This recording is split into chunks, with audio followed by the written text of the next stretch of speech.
That's some fancy water. Yeah. That's right. Drink that bougie water. On the soda stream, boom. Irie. So this is the Eye of Argon, part 4. Whew. Took me about 3 weeks to get to this point where I'm going to do part 4. This story is well, I can do a review later. We'll get down to it, and I'd love to hear what you guys have to say about the story. In comments and such, and all that goodness. That's right, I'm double fisting. Okay. Hi, Megan. Okay. Let me see. Ooh. Megan, have you read The Eye of Argon? I had never read it before. Or I have never read it before. Oh. Trying to find the place where I left off last time. So, this is part 4, and I'm going to start at page 25 of 50. I think I got to chapter 6.5. That's right. Oh, no, there's 6. I'm pretty sure there's a 6.5. Maybe it was 4.5 or something like that. Oh, well. Doesn't matter. On my little post, it was page 25. Anyway, little bit of recap if you've missed the previous reads. When you were drunk, that's probably the right time to read this. When you're drunk or high, or completely sober. So what has happened is the main character, his name is unpronounceable. It's this guy here. Yeah, if you want to pronounce that. I pronounce it in a couple different ways. Mostly like that. So that's his name. He's essentially a trumped up Conan. He's got red hair, and I don't know what the plot is. I'm 25 pages in. I have no idea.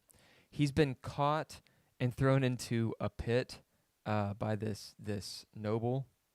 I think he was arrested because he murdered a soldier who, like, I guess looked at him the wrong way, or was like messing with him. So he just murdered him wantonly, and he's on the run from some Kaza Doom style city off to the wherever. And essentially he's like this frenzied berserker that can't be imprisoned. And sometimes when the story suits, he's really smart and invincible, and other times he's not. So let's get into this. The voices I use, you'll hear. Okay, I'm gonna back up a little bit. God. Okay, so he's just killed an ROUS in the pit, and he got like a jawbone from it or something, and he's waiting on the guards to come and let me see. Yeah, he's waiting on the guards to come and let him out, lead him to somewhere else, and he's gonna wreck them. I think that's where I'm starting here. If not, then he's going through these winding corridors because for some reason the palace is also a maze. All right. Let's see. We'll start. I'm pretty sure he's out of the pit at this point. We'll start, in grim silence. In grim silence, treaded down the dingily lit corridor, a stalking panther creeping warily along on padded feet. After an indeterminable period of wandering through the dull corridors, no gaps to break the monotony of the cold gray walls, espied a small winding stairway. Descending the flight of arched granite slabs to the posterior, was confronted by a short hallway leading to a tall, arched wooden doorway. Halting before the teeming portal, rested his shaggy head sideways against the barrier. Detecting no sounds from within, he grasped the looped metal handle of the door, his arms surging with a tremendous effort of bulging muscles. Yet the door would not budge. Retrieving his axe from where he had sheathed it beneath his girdle, he hefted it in his mighty hands with an appeased grunt, and wedging one of its blackened edges into the crack between the portal and its iron-rimmed sill. That's all. Bracing his sandaled right foot against the rugily hewn wall, teeth tightly clenched, Grignar levered the oaken haft, employing it as a lever whereby to pry open the barrier. The leather-wound hilt bending to its utmost limits of endurance, the massive portal swung open with a grating of snapped latch and rusty iron hinges. Whew. Glancing about the dust-swirled room in the gloomily dancing glare of his flickering cresset, Grignar eyed evidences of the enclosure being nothing more than a forgotten storeroom. If that's not a D&D tactic. Miscellaneous articles required for the maintenance of a castle were piled in disorganized heaps at infrequent intervals toward the wall opposite the barbarian's piercing stare. Utilizing long, bounding strides, Grignar paced his way over to the mounds of supplies to discover if any articles of value were contained within their midst. Detecting a faint clicking sound, Grignar sprawled to his left side with the speed of a striking cobra, landing harshly upon his back, torch and axe loudly clattering to the floor in a morass of sparks and flame. What?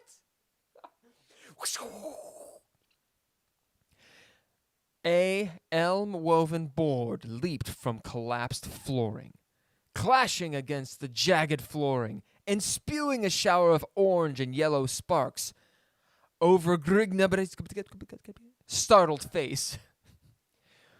Rising uneasily to his feet, the half-stunned accordion glared down at the gruesome arm of death he had unwittingly sprung.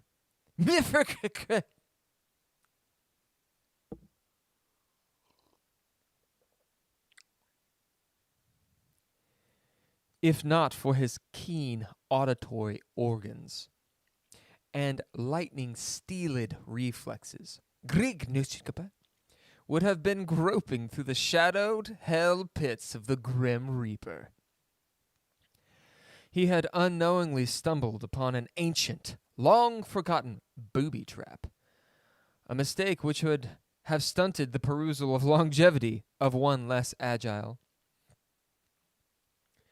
A mechanism, similar in type to that of a miniature catapult, was concealed beneath two collapsible sections of granite flooring. What happened to the wood? The arm of the device was 4 feet long, boasting razor-like cleats at regular intervals along its face, with which It was to skewer the luckless body of its would-be victim. Grignabanagbagabu had stepped upon a concealed catch, which released a small metal latch beneath the two granite sections, causing them to fall inward, and thereby loose the spiked arm of death they precariously held in. Partially out of curiosity, and partially out of an inordinate fear of becoming a pincushion for a possible second trap, Greg Nabre plunged his torch into the exposed gap in the floor. The floor of a second chamber stood out 7 feet below the glare. Tossing his torch through the aperture, Greg Nabre grasped the side of an adjoining tile, dropping down. Glancing about the room, Greg discovered that he had descended into the palace's mausoleum. Rectangular stone crypts cluttered the floor at evenly paced intervals.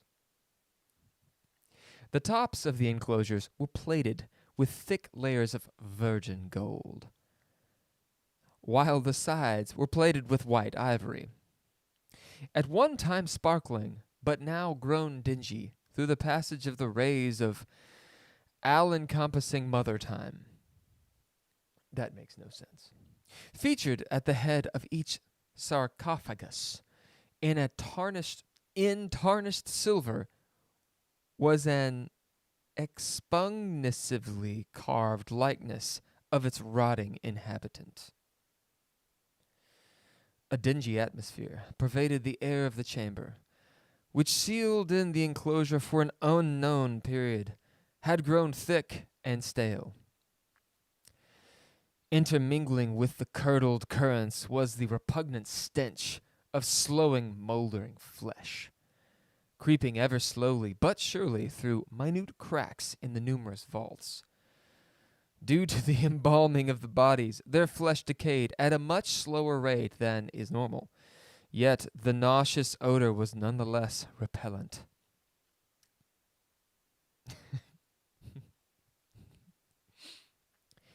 Towering over Grign's head was the trap he had released. Towering over Grign's head was the trap he released. The mechanism of the miniaturized catapult was cluttered with mildew and cobwebs. Notwithstanding these relics of antiquity, its efficacy remained unimpinged. To the right of the trap wound a short stairway through a recess in the ceiling, a concealed entrance leading to the mausoleum for which the catapult had obviously been erected as a silent, relentless guardian. Climbing up the side of the device, Grig set to the task of resetting its mechanism. In the event that a search was organized, it would prove well to leave no evidence of his presence open to wondering eyes. Besides, it might even serve to dwindle the size of an opposing force. Descending from his perch, Grignap was startled by a faintly muffled scream of horrified desperation. His hair prickled yawkishly in disorganized clumps along his scalp as a cold danced along the length of his spinal cord. No mortal barrier, human or otherwise, was capable of arousing the numbing sensation of fear inside of Grignar's smoldering soul. However, he was overwrought by the forces of the barbarian's instinctive fear of the supernatural. His mighty thews had always served to adequately conquer any tangible foe, but the intangible was something distant and terrible. Dim, horrifying tales passed by word of mouth over glimmering campfires and skins of wine had more than once served the purpose of chilling the marrowed core of his sturdy-limbed bones. Yet, The scream contained a strangely human quality. $5 to woman.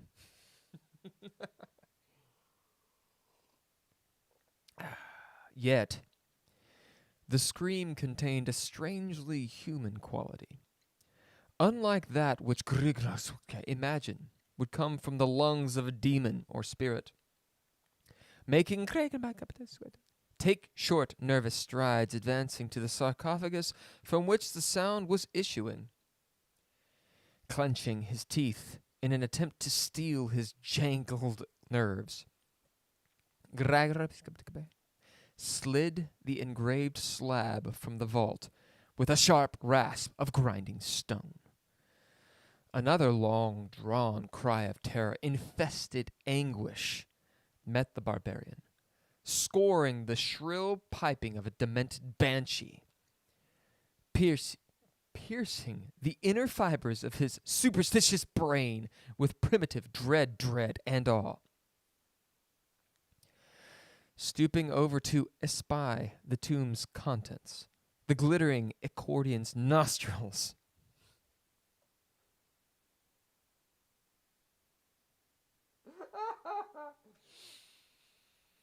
The glittering accordion's nostrils were singed by the scorching aroma of a moldering corpse, long shut up and fermenting. The same putrid scent which permeated the entire chamber, though multiplied to a much more concentrated dosage. The shriveled, leathery packet of crumbling bones and dried, flacking flesh offered no resistance, but remained in a fixed position of perpetual vigilance, watching over its dim abode from hollow, gaping sockets. The tortured cries were not coming from the tomb, but from some hidden depth below, pulling the reeking corpse from its resting place. Tossed it to the floor in a broken, mangled heap. Upon one side of the crypt's bottom was attached a series of tiny hinges, while running parallel along the opposite side of a convex railing like protuberance, laid so as to appear as a part of the interior surface of the sarcophagus. Oh!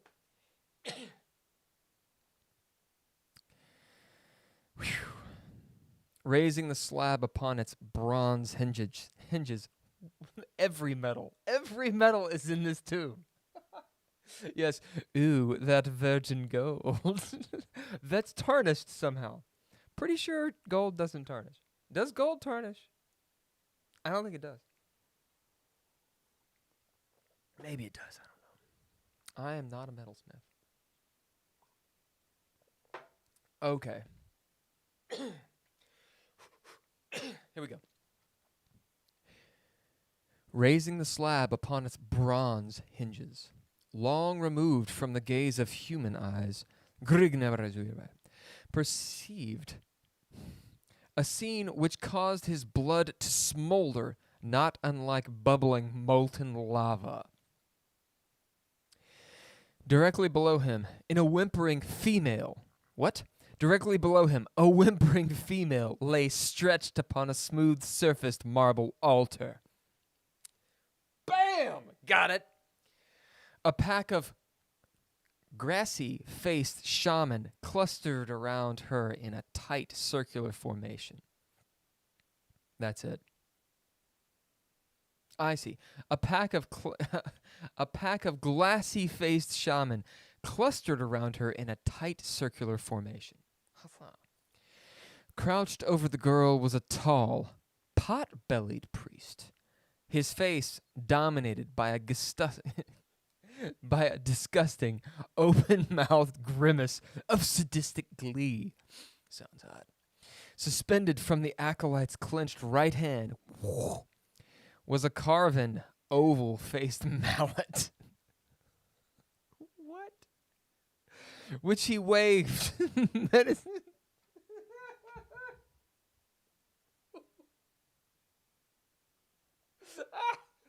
Okay.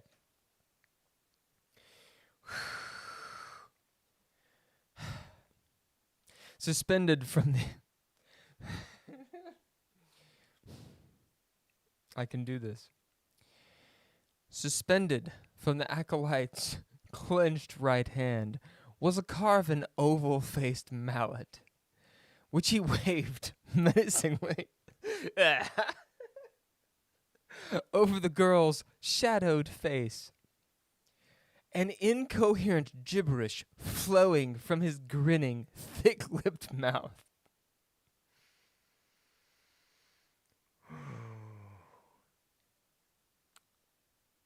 Just a moment.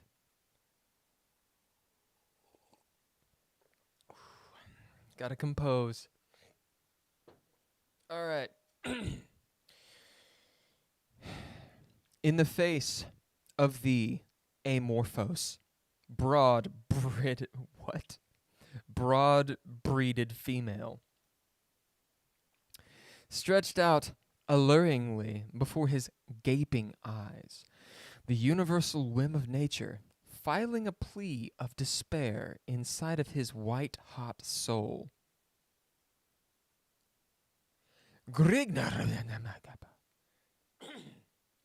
All right, let me do that again. I thought it was going somewhere else. Okay. In the face of the amorphous, broad-breeded female, stretched out alluringly before his gaping eyes, the universal whim of nature, filing a plea of despair inside of his white-hot soul, acted in the only manner he could perceive, giving vent to a hoarse, throat-rending battle cry. Actually, his voice is hilarious. Giving vent to a hoarse, throat-rending battle cry. Yeah! Grignarajan plunged into the midst of the startled shaman, torch simmering in his left hand and axe twirling in his right. A gaunt, skull-faced priest standing at the far side of the altar clutched desperately at his throat, coughing ferociously in an attempt to catch his breath. Lurching helplessly to and fro, the acolyte pitched headlong against the gleaming base of a massive jade idol. Writhing agonizedly against the hideous image, foam flecking his chalk-white lips, the priest struggled helplessly. The victim of an epileptic seizure. Startled by the barbarian's stunning appearance, the chronic fit of their fellow, and the fear that Grigner might be the avant-garde of a conquering force dedicated to the cause of destroying their degenerated cult, the Simon momentarily lost their composure. Of doing this, yeah! Giving vent to heedless pandemonium. The priests fell easy prey to Grignar's sweeping arc of crimson death and maiming destruction. The acolyte performing the sacrifice took a vicious blow to the stomach, hands clutching vitals and severed spinal cord as he sprawled over the altar. The disorganized priests lurched and staggered with split skulls, dismembered limbs, and spewing entrails before the enraged accordion's relentless onslaught. The howls of the maimed and dying reverberated against the walls of the tiny chamber, a chorus of hell-fraught despair, as the granite floor ran red with blood. The entire chamber was encompassed in the heat of raw savage butchery, as Grignar luxuriated in the grips of a primitive, beastly bloodlust. Goddamn, you're right. I do need a bourbon for this. But I don't have one.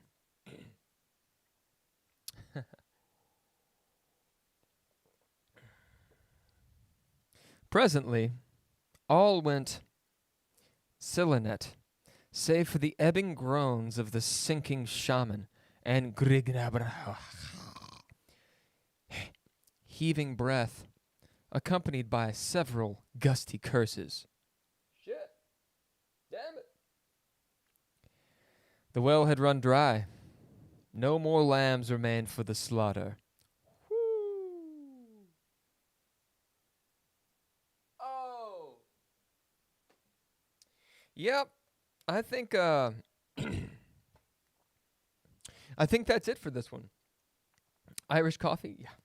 Something. I think that's it for this one. We're going to pause here because I'm pretty sure we're going to get into some really good stuff. Man, I want to get to the rest though. I want to at least do. Oh, okay. We've got the rest of this and then this and we're finished with the chapter. All right.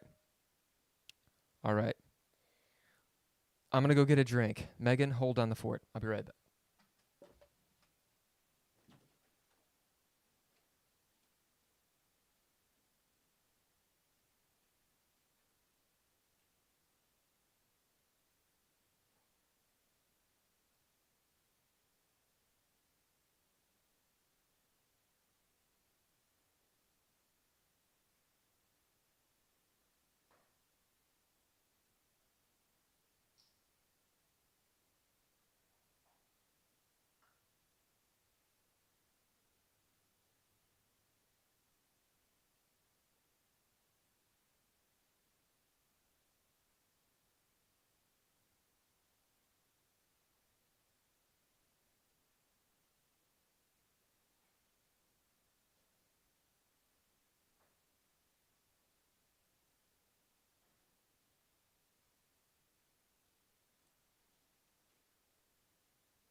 All right.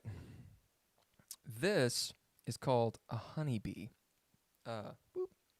So I'm a bartender and or the bee's knees. It's a gin drink. It's 1.5 or 2 ounces of gin, about 3/4 of an ounce of honey, and then 3/4 of an ounce of lemon juice. And you shake it up and serve it up, so no ice. And I mean, you could do it with ice.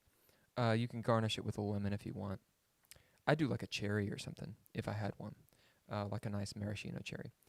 It's awesome. The honey and the lemon really balance each other out. All right. And I don't really like gin, but this makes gin good. Okay. Holds the side of the altar, looks down at the alluring blood-soaked babe. So, are you really going to let this guy bang you?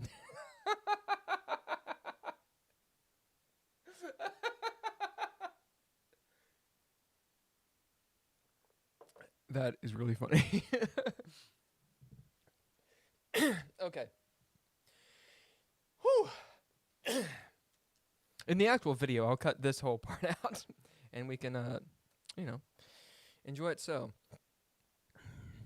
what I'm actually going to do is, so the previous versions, I'm editing down, and I'm going to make them one contiguous.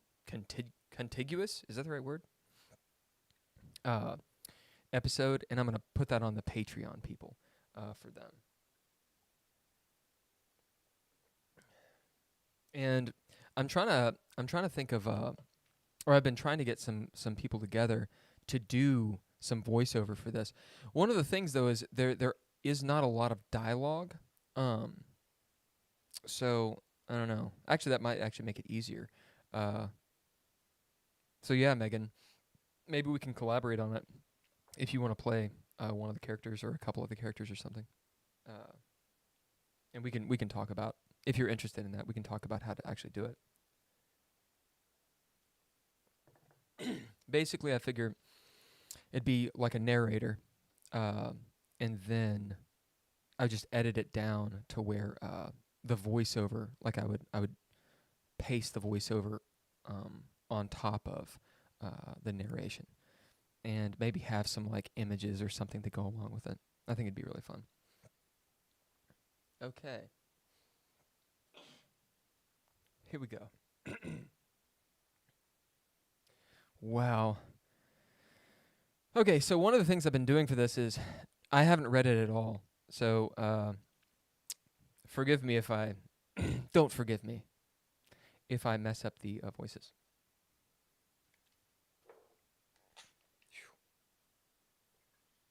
I'm excited.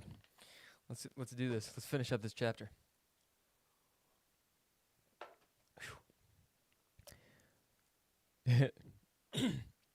Presently, all went Silenet, save for the ebbing groans of the sinking shaman, and Grignabraisquarebe, heaving breath accompanied by several gusty curses.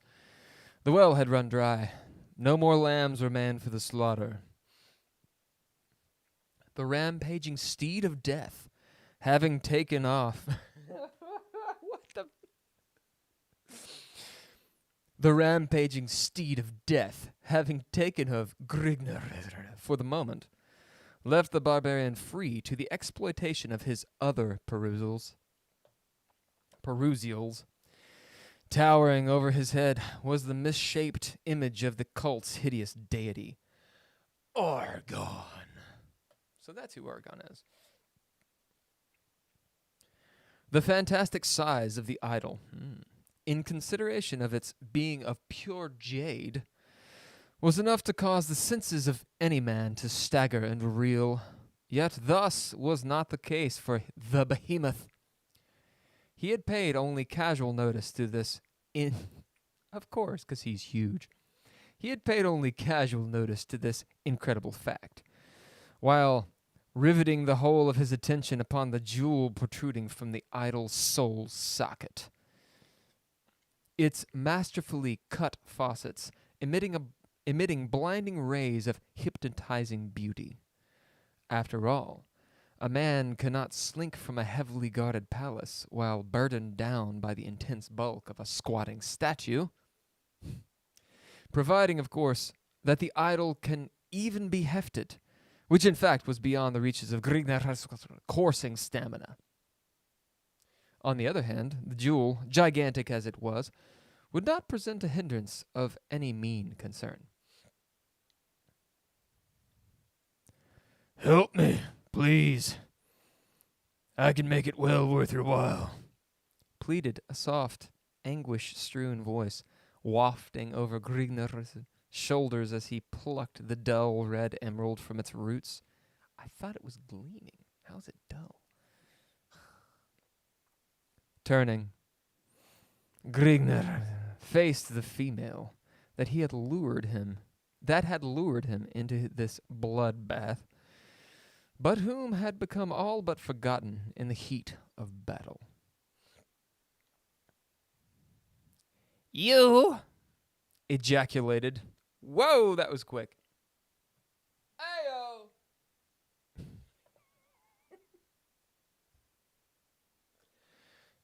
I'm hilarious. "You!" ejaculated the accordion in a pleased tone. "I thought that I had seen the last of you at the tavern, but verily, I was mistaken."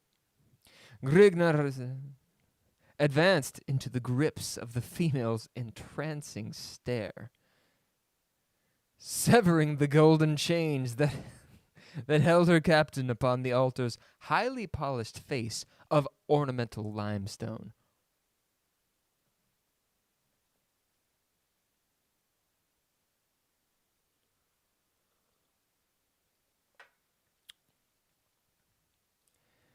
As Grignar lifted the girl from the altar, her arms wound dexterously about his neck, soft and smooth against his harsh exterior. Art thou pleased that we have chanced to meet once again?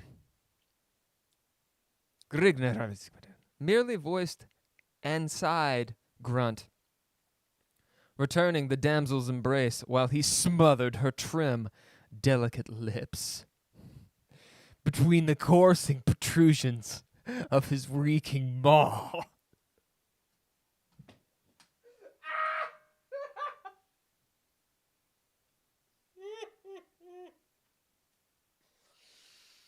No, that's how you do it. There she is. Earlier it said she had sagging nipples. There you go. Oh, it's not the end. What? Did she? What? Where's the end? Okay. So we'll finish it.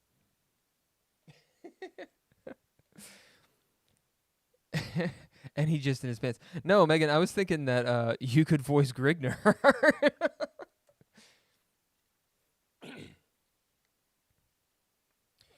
All right. Or someone else. There's a pompous pot-bellied dude, you know. Anyway, whatever. Or the damsel. She actually is a recurring character, apparently. Let us take leave of this wretched chamber, stated Grigner as he placed the female upon her feet. Thanks, Grigner. She swooned a moment, causing Grigner to give her support, then regained her stance.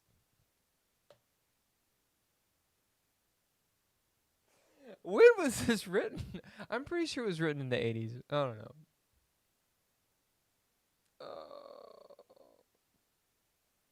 Okay. Art thou able to find your way through the accursed passages of this castle? Every one of the corridors of this damned place are identical. I'm sorry, I'm not even trying.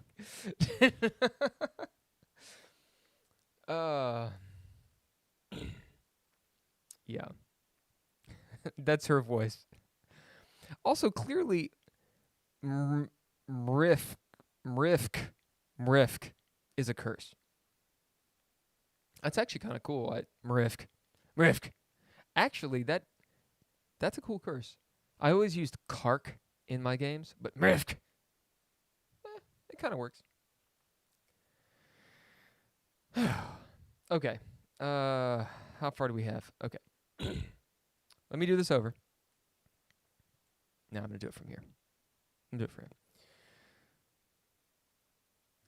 Let us take leave of this wretched chamber, stated Grigner as he placed the female upon her feet. She swooned a moment, causing Grigner to give her support, then regained her stance. Clearly, she's wooing him. Art thou able to find your way through the accursed passages of this castle? Mifriker. Every one of the corridors of this damned place are identical. I was at one time never mind. Aye. Wait, hold on a second.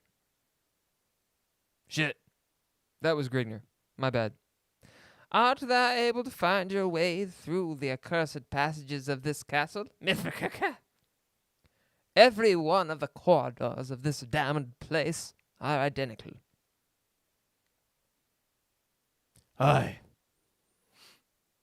I was at one time a slave of Prince Agathon. His clammy touch sent a sour swill through my belly. But my efforts reaped a harvest. I gained the pig's liking, whereby he allowed me the freedom of the palace. It was through this means that I eventually managed to escape of the palace. It was a simple matter to seduce the sentry at the western gate. His trust found him with a dagger thrust his ribs. The wench stated, whimsically.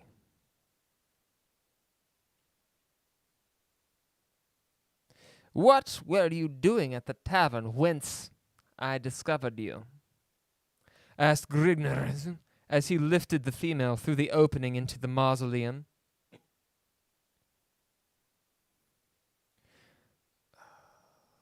Yep. Right. I had sought to lay low from the palace's guards as they conducted their search for me. The tavern was seldom frequented by the palace guards, and my identity was unknown to the common soldiers. Yeah, right. It was through the disturbance that you caused that the palace guards were attracted to the tavern. I was dragged away shortly after you were escorted to the palace. What are you called by, female?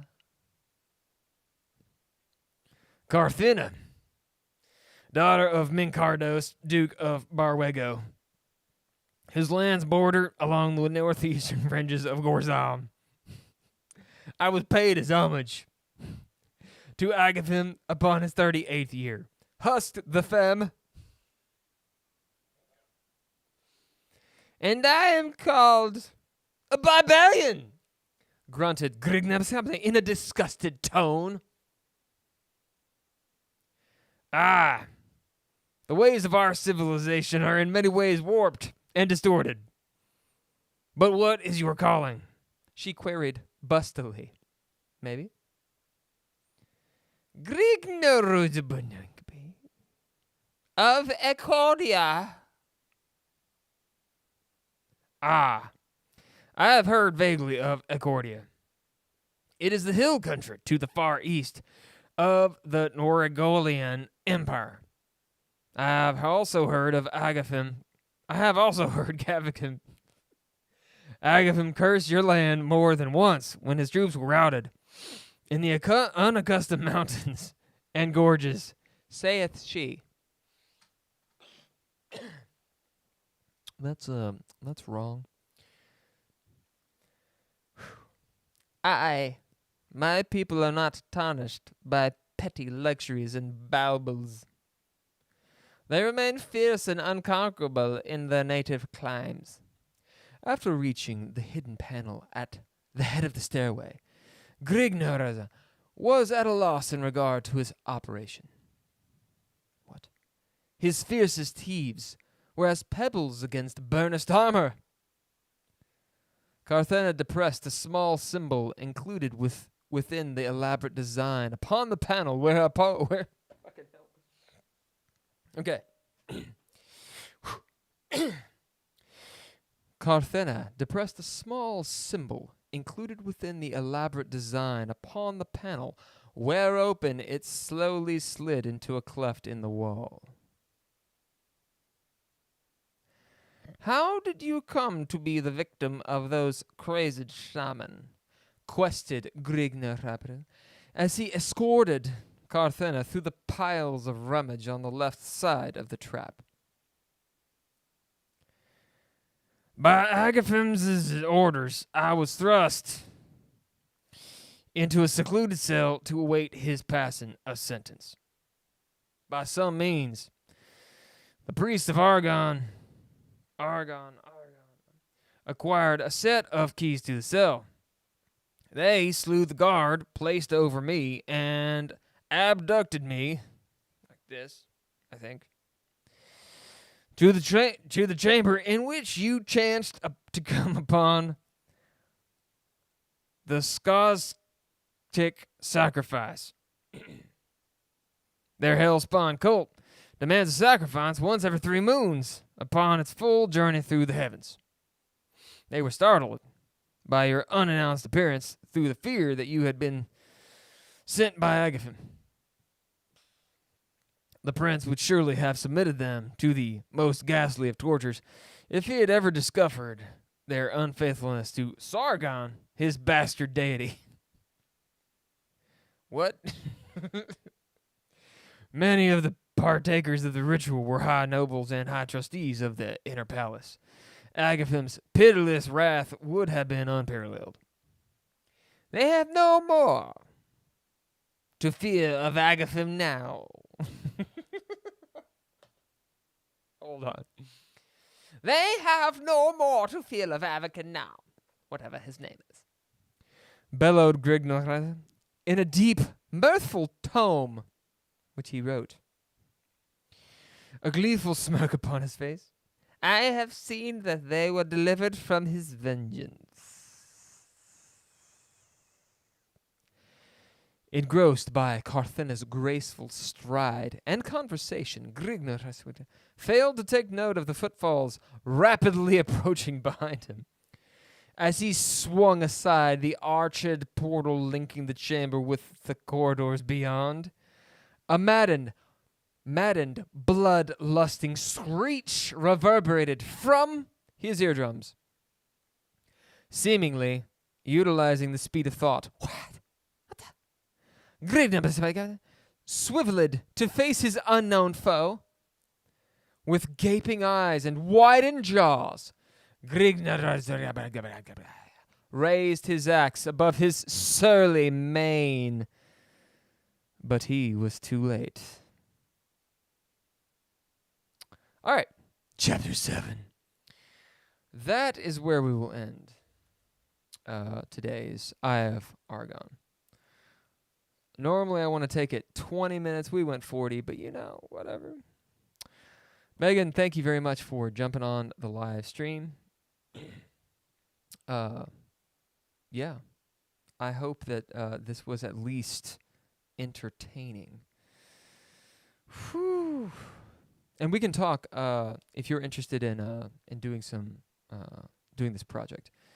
It'll be like a couple months from now when I actually get it done, or when I start doing it, because I've started doing the Kickstarter. So the Kickstarter for DreadLore, the tabletop role-playing game that I made, has actually been funded now, and now I'm going for stretch goals. And it's got like 3 days left in it. So I'm promoting on Instagram and all that stuff. And I'll be working with an art director and some people over the next couple months to get that actually like the core book done and awesome. And I'm pretty excited about that. But intermittently, I'll be doing this project and also hopefully finishing the startup episode 3, which I'll post as a premiere before it goes to Amazon Prime. Anyway, thank you. Yes, indeed. I appreciate that. I wasn't sure what would happen, but I was really surprised. It seems like, the word got out and people were interested in an immersive narrative game. It seems like a lot of times games these days go rules light and open D20 system. And, DreadLore is absolutely not that. Speaking of, Megan, I know you're a storyteller and DM and all that good stuff. If you would ever like to run DreadLore, I would love for you to jump on the server and do that. If you want to run a game, you should probably get into a game first. But if you want to do that, then we can set that up. And anyone else who's watching as well. Okay. Oh, one last thing. Megan, you said that this has been a couple weeks ago, I think. My whole deal of time is not there. But you started a Twitch, or you're involved in a Vampire the Masquerade, I think, Twitch stream. Are you not? I think you are. If you want to post the link to it on here, that'd be awesome. And I'd like to check out the next episode for sure. So let me get this stuff done. The Eye of Argon. So we're at page 31, chapter 7. Let me see how many actual pages there are really quick. The end. Original appearances, links. So it looks like, oh yeah, this is the undiscovered, or the secret chapter. Okay. So 49 is where it ends. Okay, that's pretty cool. Boop. Pop that out.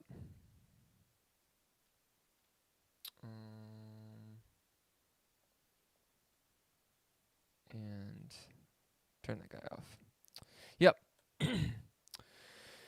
So, to end this guy, I was thinking about, I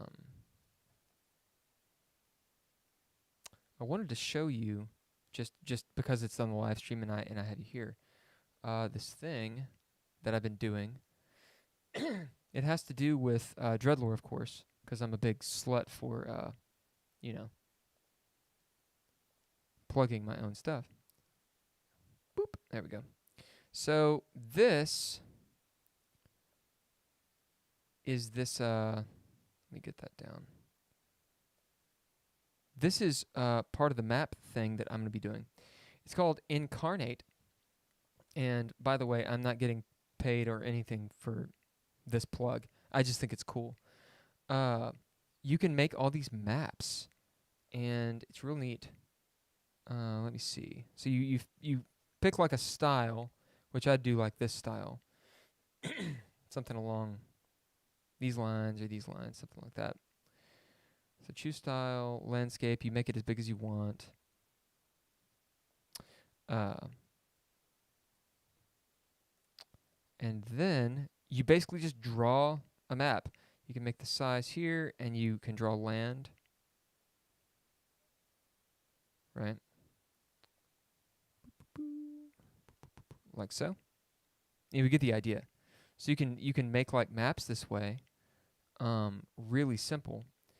With advanced settings, you can turn off, different things. Let me see, like outer shadow.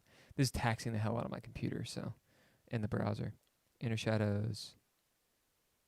And you can style these things. And I believe you can put like, foliage and all kinds of craziness on it. Anyway, I just wanted to show this for a second. This is part of how I'm taking my the sketches and such that I have for the DreadLore book and making them into like actual like cool looking maps. If the stretch goals are met, then I'm actually going to be able to pay an artist to do this. Not using this program per se, but he draws Tolkien style maps. Anyway, in the meantime, I'm doing this just to make some cool stuff. So it's called Incarnate. I think there's a free track. This is the paid track, but it's pretty cool. All right, I'm gonna take that off. I've seen this program and it's awesome. Yeah. Vengeance and Valdury on TTRP Theater on Thursdays at 8 p.m. CST. Cool. Yeah, I need to jump on that. The last one I caught, like the recorded version, but I didn't. I actually want to see it live because it looks really, really cool. And I like how you guys like all cosplay and like dress up for it and really get into it. Yeah, it seems like a really neat project. All right, I am Audi 5000. Megan, thank you as always for being on and keeping it real. Bye.